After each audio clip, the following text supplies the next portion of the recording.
The Rainbow Tower. Written by Alex Tymms. Illustrated by R H Stewart. Episode 11. Blue. Trevor surfaced, clutching the half-submerged body to him.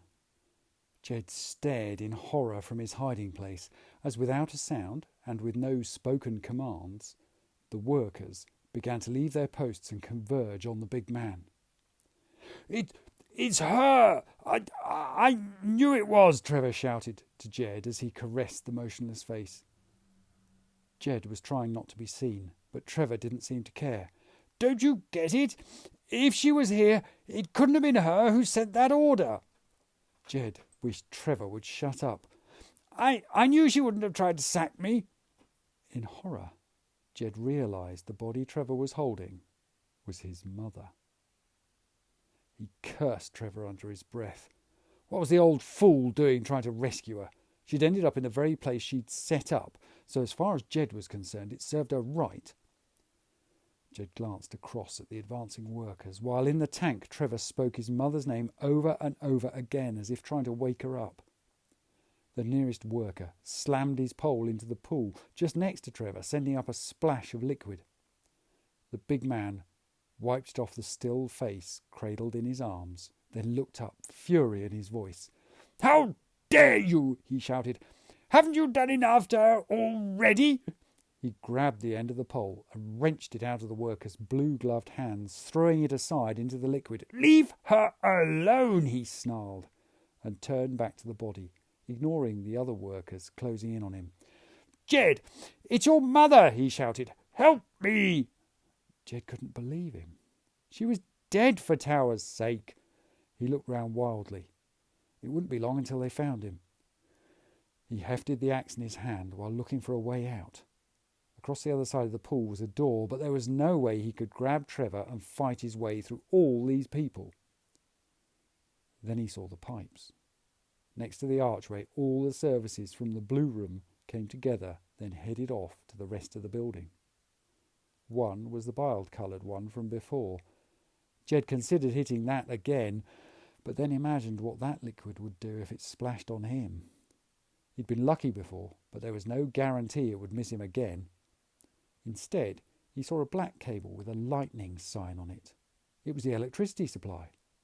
If he cut that, then maybe he and Trevor could escape in the chaos. As soon as Jed hit the cable, he wondered if he'd done the right thing. He only had a split second to think this, before he was blown off his feet in a blinding flash. He found himself sailing through the air into the Blue Room, the axe sparking and fizzing as it stayed embedded in the cable.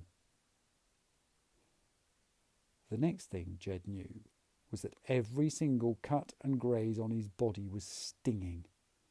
Viscous liquid enveloped him. It filled his ears and seemed to be trying to prise apart his eyelids. Jed knew he had to escape this stuff as fast as he could. He flailed with his arms and legs, at last breaking the surface and heaving in a great lungful of air. The liquid didn't feel like the water from Trevor's makeshift shower in Violet. There the water soaked and cleaned you. Here it ran off his face as if desperate to be back in the pool, leaving behind an unclean, prickly feeling on the skin.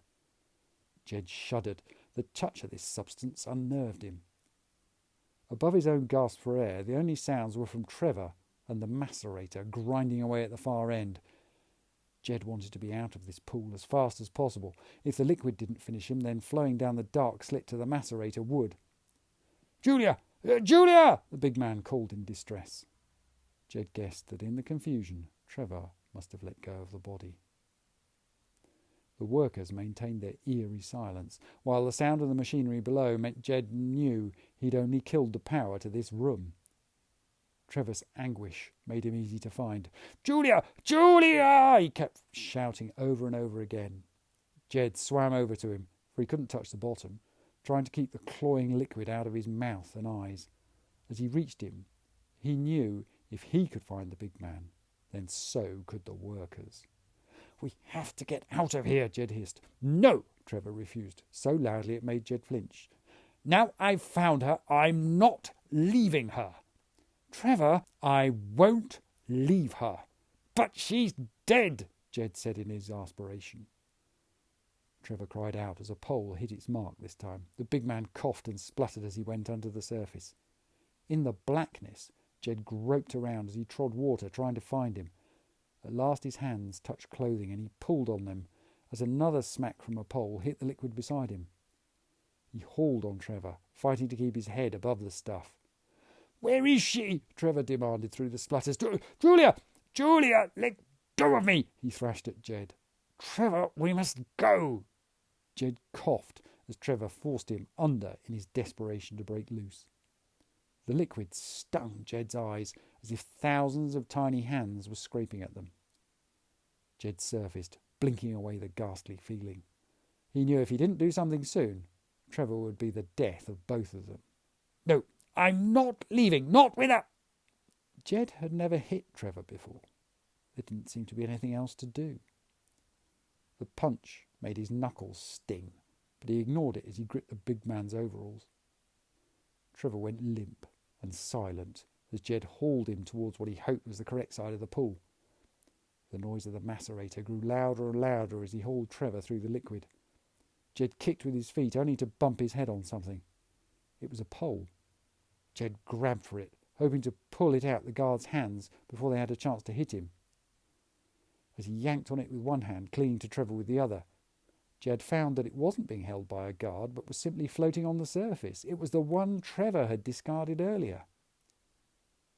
Jed pushed it away in annoyance.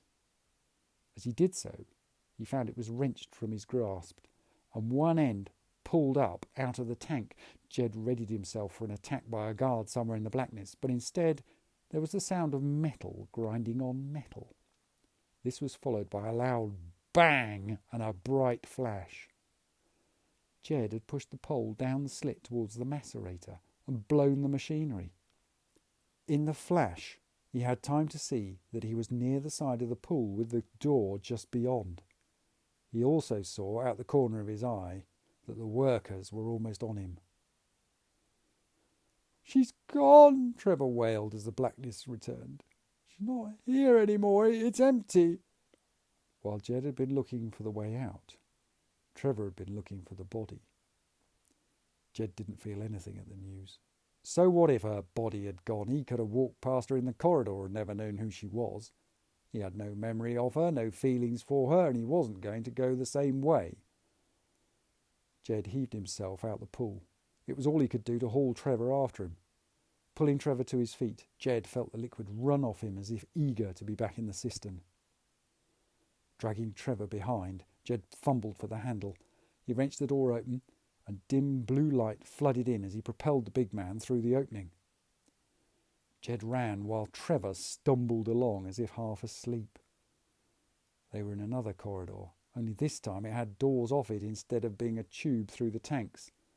They were heading deeper inside the building. Glancing behind him, Jed saw they were being pursued by dozens of silent, swishing workers. What's more, they were gaining. He tried to push Trevor on, but the big man seemed to have shut down. They were barely jogging. Then Jed remembered the device. It had told him about the atrium and the way out. Maybe it could show him the way out now. Pushing Trevor with one hand, he pulled open his pocket. The phone's battered plastic case had kept it safe from the pool. Jed looked at it while running, trying to make sense of it. It showed he was going through the middle of the water tanks. None of the corridors around him featured. Jed almost despaired. What was he to do now? Then he saw it, the word lift.